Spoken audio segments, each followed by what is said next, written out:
En Guadeloupe, près de la moitié de l'eau produite n'arrive pas jusqu'au robinet et se perd dans des canalisations vétustes.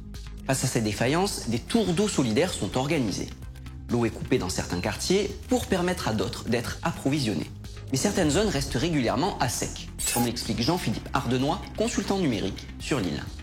En général, les tours d'eau, ils durent 12 heures pendant la nuit. En général, c'est de 18 heures à 6 heures. Certaines zones, ça dure 24 heures, donc on ne sait pas toujours pourquoi. Et d'autres, bien entendu, en plus des coupures qui sont prévues, se retrouvent parfois par manque de pression, quasiment sans eau, plusieurs fois par semaine. En Guadeloupe, il n'y a plus d'eau. Il n'y a pas d'eau, il n'y a jamais d'eau.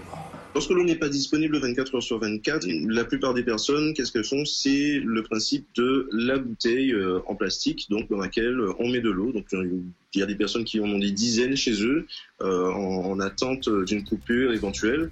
Sur les réseaux sociaux, des habitants recensent les tuyaux cassés près de chez eux ou décrivent la situation dans leur quartier. De son côté, Jean-Philippe Ardenois a créé une application mobile appelée Coupure.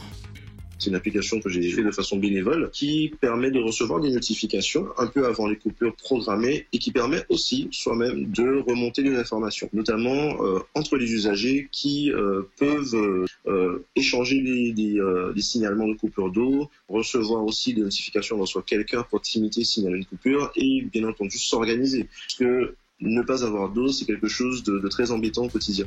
En janvier 2018, un plan d'urgence de 71 millions d'euros a été voté pour mettre fin à ces tours d'eau et aux pénuries. Les travaux ont déjà commencé, mais 600 millions d'euros seraient en tout nécessaires selon les collectivités de Guadeloupe pour une remise à niveau complète du réseau d'eau.